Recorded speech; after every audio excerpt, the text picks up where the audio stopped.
Halo, selamat datang. Kita belajar lagi bahasa Indonesia bersama saya, Ambaristi Hersita Milanguni.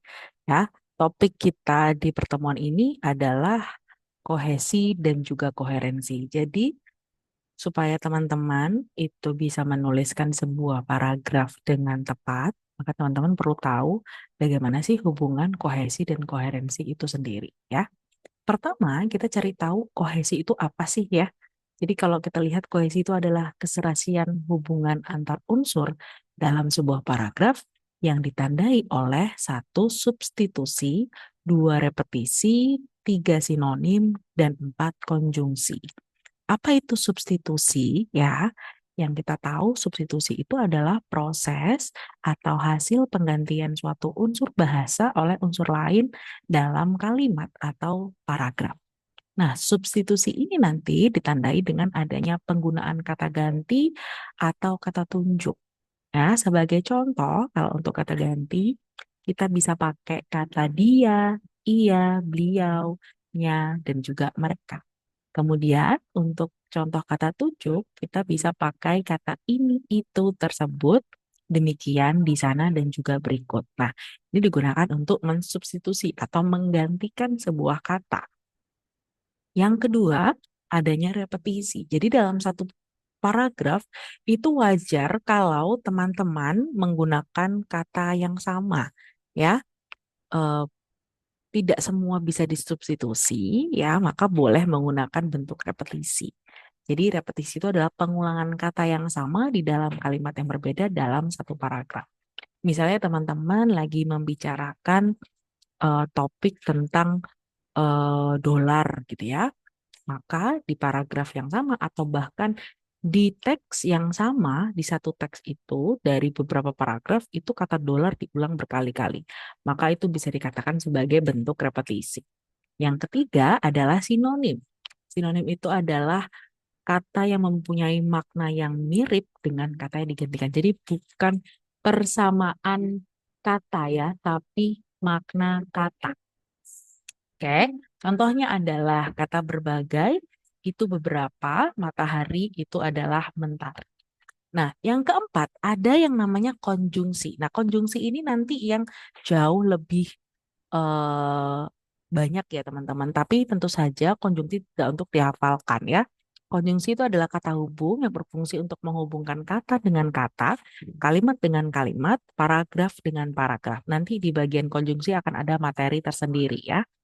Nah, bagaimana sih dalam penggunaan kohesi konjungsi itu ya? Ada hubungan urutan waktu, kemudian ada hubungan pilihan, ada hubungan pertentangan, keserasian atau kesesuaian, serta ketidakserasian atau ketidaksesuaian. Contoh-contoh konjungsinya ada di sebelah kanan yang bisa teman-teman gunakan dalam menulis paragraf berkohesi dan berkoherensi nanti ya. Kemudian contoh yang lain adalah di konjungsi tambahan ya. Ada juga konjungsi yang hubungannya perbandingan, sebab akibat, simpulan, dan juga tujuan.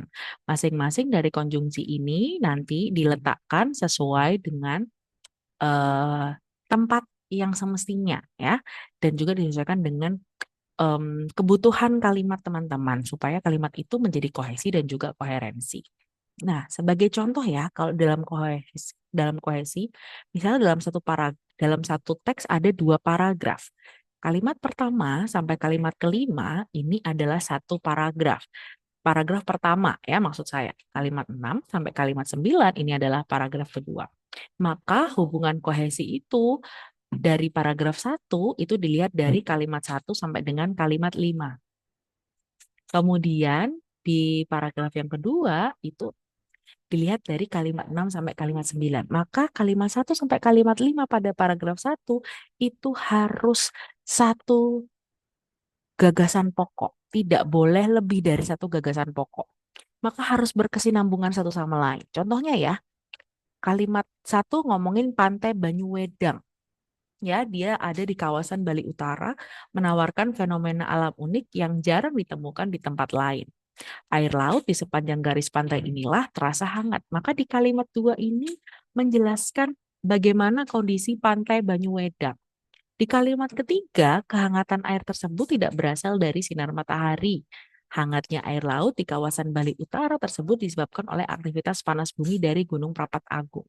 Bahkan di kalimat kelima kita lihat bahwa dia masih membicarakan bagaimana kondisi pantai Banyuwedang, yaitu dia mendeskripsikan sumber air panas alami itu tadi yang mengandung belerang mengalir langsung ke laut dan menciptakan kolam air hangat di tepi pantai yang sering digunakan untuk berendam.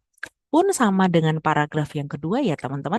Jadi di sini dia masih membicarakan di paragraf yang kedua membicarakan keberadaan si sumber air panasnya. Maka kalimat 6 sampai kalimat 9 harus membicarakan si sumber air panas itu juga ya. Maka hubungan antar kalimat dalam satu paragraf itu disebut sebagai kohesi.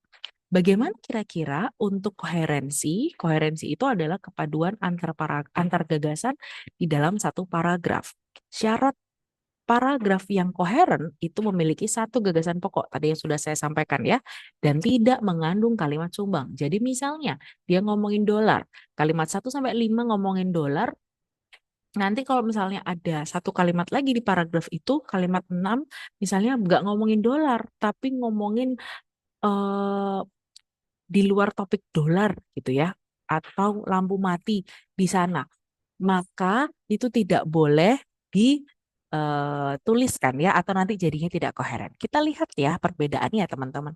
Kalau tadi kohesi itu antar kalimat dalam sebuah paragraf, tapi kalau koheren itu antar paragraf dalam sebuah eh, teks ya teman-teman ya. Maka paragraf 1 sama paragraf 2 harus membicarakan hal yang sama. Misalnya paragraf 1 ngomongin Pantai Banyuwedang. Paragraf 2 membicarakan sumber air panas yang ada di Pantai Banyuwedang. Nah, itu baru dikatakan sebagai para eh, teks yang koheren. Seperti itu ya teman-teman kira-kira. Oke, terima kasih untuk pelajaran kohesi dan koherensi hari ini. Sampai jumpa di topik berikutnya. Bye-bye.